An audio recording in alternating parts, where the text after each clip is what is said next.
আসসালামু আলাইকুম, মারিয়ামস খান কিচেনে আপনাদের আবারও স্বাগত। আবারও হাজির হলাম আরেকটা রেসিপি নিয়ে। আজকের রেসিপি হচ্ছে একদম ফুলকো নরম তুলতুলে চিতই পিঠা। এই ভিডিওটা দেখলে যে কেউ খুব ভালোভাবে চিতই পিঠা বানাতে পারবে, একটা পিঠাও নষ্ট হবে না। তো ভিডিওটা স্কিপ না করে পুরোটা দেখার অনুরোধ রইল। আমার ভিডিওটা যদি ভালো লাগে প্লিজ লাইক কমেন্ট শেয়ার করে দিবেন।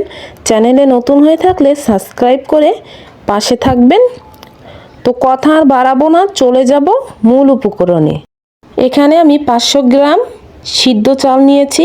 এটা রাতে শোয়ার আগে ভিজিয়ে রেখেছিলাম। দেখুন একদম নরম হয়ে গেছে। তো ভালোভাবে ধুয়ে পরিষ্কার করে নিয়েছি। আমি এই চালটা ব্লেন্ড করে নিব। তো ব্লেন্ডারে জার নিয়েছি। তো এই কাপটা দিয়ে চালটা আমি মেপে নিব। তো দিয়ে দিলাম 1 কাপ চাল। আবারও মেপে নিচ্ছি।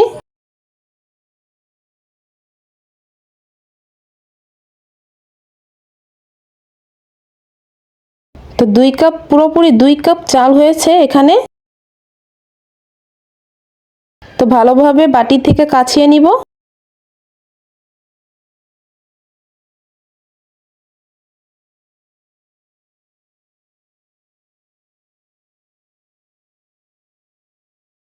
ভালোভাবে কাছিয়ে দিয়ে দিলাম। আর এখানে আমি 1 কাপ ভাত নিয়েছি, আগে থেকে রান্না করা ভাতটা। 2 কাপ চালের সাথে 1 কাপ পরিমাণ ভাত দিবেন। এই ভাতটা দিলে পিঠাটা একদম ফুলকো নরম হবে। আর দিয়ে দিলাম কুসুম গরম পানি। অবশ্যই কুসুম গরম পানি দিতে হবে। তো ঢাকনা দিয়ে এখন আমি ব্লেন্ড করে নিব একদম মিহি করে। তো চালটা আমার একদম মিহি করে ব্লেন্ড করে নিয়েছি। হাত দিয়ে আমি একটু দেখাচ্ছি, দেখুন এটা কতটা সফট হয়েছে।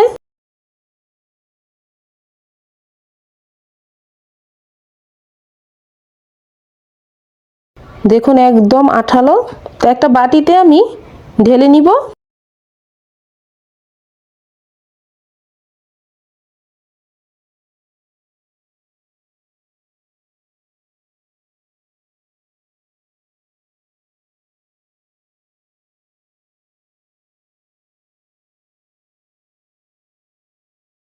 এই শীতে গরম গরম ধোয়া ওঠা চিতই পিঠা খেতে খুবই মজা। সাথে যদি থাকে ভর্তা তাহলে তো কথাই নেই।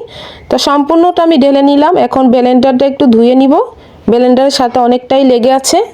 তো কুসুম গরম পানি দিয়ে আমি ব্লেন্ডারটা ধুয়ে নিচ্ছি। আমার ভিডিওটা ধৈর্য সহকারে দেখবেন।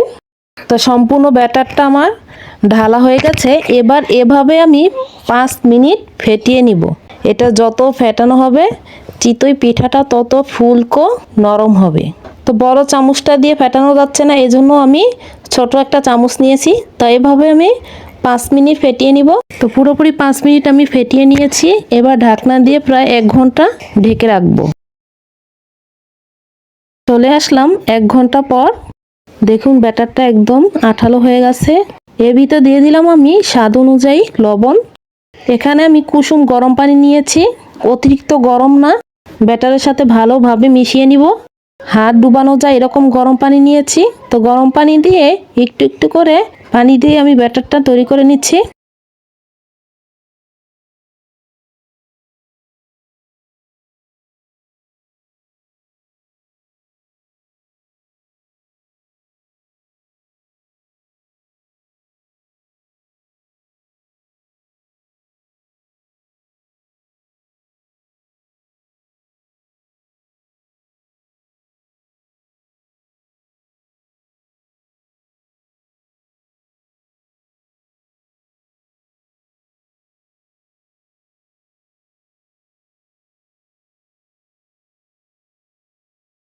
এখানে আমি ইনুর প্যাকেট নিয়েছি, এটা যে কোনো দোকানেই পাওয়া যায়। এটার দাম 15 টাকা নিয়েছে।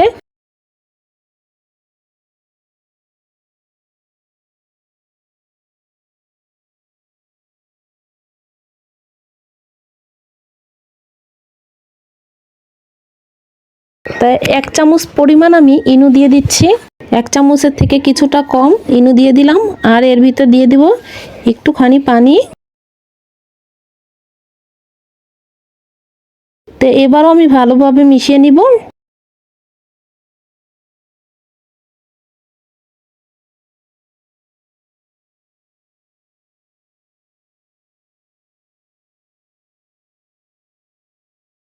এই যে পিঠার ঘনত্বটা এরকম হবে, দেখিয়ে দিচ্ছি। হাত দিয়ে একদম ঘন হবে না, একটু পাতলা পাতলা হবে। তো দেখে বুঝতে পারছেন, একদম ঘন হলে কিন্তু পিঠাটা হবে না ভিতরটা। পিঠার ব্যাটারটা আমার একদম রেডি, চলে যাব বানানোর জন্য। এখানে আমি রান্নার কড়াই নিয়েছি, তো একটুখানি তেল দিয়ে দিলাম। আপনারা চাইলে এখানে লোহার কড়াইও ব্যবহার করতে পারেন। তো 1 চামচ পরিমাণ ব্যাটার দিয়ে দিলাম। কড়াইটা খুব ভালোভাবে গরম করে নিতে হবে। এবার ঢাকনাটা দিয়ে দিব। প্রথম অবস্থায় চুলার আঁচটা বাড়িয়ে দিতে হবে, পরে কমিয়ে দিতে হবে। তো একটুখানি পানি দিয়ে দিলাম, এতে পিঠাটা ফুলকো হবে। 1 থেকে 2 মিনিট আমি অপেক্ষা করব। চলে আসলাম 2 মিনিট পর। দেখুন মাশাআল্লাহ, প্রথম পিঠাটাই আমার কতটা সুন্দর হয়েছে। দেখুন কতটা ছিদ্রযুক্ত হয়েছে। আবারও তেল দিয়ে দিলাম। একইভাবে আমি আরেকটি পিঠা বানিয়ে দেখাচ্ছি।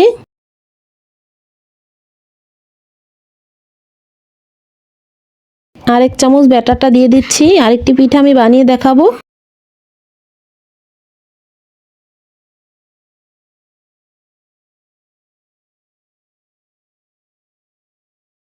আবারও ঢাকনা দিয়ে দিলাম। আবারও আমি পানি ছিটিয়ে দিলাম। তো চলে আসলাম 2 মিনিট পর। মাশাআল্লাহ, দ্বিতীয় পিঠাটাও আমার খুব সুন্দর হয়েছে। একদম ফুলকো ছিদ্রযুক্ত পিঠা। তো একইভাবে আমি সব পিঠাগুলো বানিয়ে নিয়েছি। এখনো খুবই গরম ধোঁয়া উঠতেছে। দেখুন নিচটাও আমার একদম পড়েনি। প্রত্যেকটা পিঠা আমার ফুলকো হয়েছে, একটা পিঠাও নষ্ট হয়নি। একটা পিঠা আমি ভেঙে দেখাচ্ছি। এই পিঠাটা রসে ভিজালে অনেক সফট হবে, খেতে খুবই মজা লাগবে।